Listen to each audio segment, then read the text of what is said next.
अस्सलाम वालेकुम दोस्तों। आज़ादी सहाफ़त का मयार पीटीआई के टाइम पे बेहतर था या नून लीग के टाइम में बेहतर है? दोस्तों, दस्तूर पाकिस्तान का आर्टिकल 19 आपको आज़ादी राय का हक देता है, जिसमें आपकी freedom of speech, freedom of expression और फ्रीडम ऑफ प्रेस को इंश्योर किया गया है।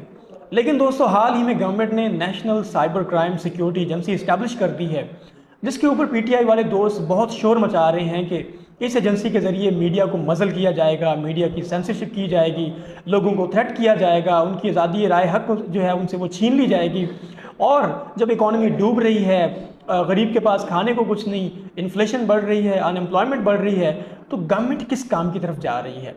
लेकिन दोस्तों, पीटीआई वाले दोस्त इस बात को क्यों भूल जाते हैं कि 2021 के अंदर गुर्बत तब भी बढ़ रही थी, अनएम्प्लॉयमेंट तब भी बढ़ रही थी और क्राइम रेट तब भी बढ़ रहा था, लेकिन पीटीआई ने पाकिस्तान मीडिया डेवलपमेंट अथॉरिटी कायम की, जिसका मतलब और जिसका मकसद मीडिया की सेंसरशिप थी और जर्नलिस्ट को उसके थ्रू थ्रेट किया गया, उनको पैनल से हटा दिया गया, उनके उनके टॉक शोज़ बंद करवा दिए गए, जिसकी हमारे पास सादा तरीन और ज़िंदा मिसाल तलत हुसैन का शो नया पाकिस्तान था। हामिद मीर को पैनल से हटा दिया गया, नजम सेठी के ऊपर केसेस किए गए, मीर शकील रहमान के ऊपर केसेस किए गए और पैमरा एक्ट को, Pakistan electronic media regulatory authority को जितना यूज़ हो सकता था इन लोगों ने किया।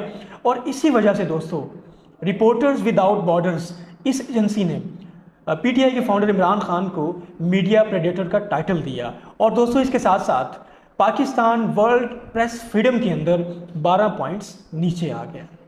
दोस्तों, कहने का मतलब ये है कि आप पीटीआई के सपोर्टर्स हों या आप नून लीग के सपोर्टर्स हों, इन तमाम बातों से बढ़कर आप पाकिस्तान के एक शहरी हैं।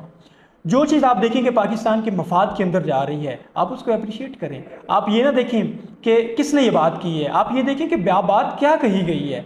पीटीआई ने ये बात की है या नून लीग ने ये बात की है, पीपल्स पार्टी ने ये बात की है, you are not concern with that.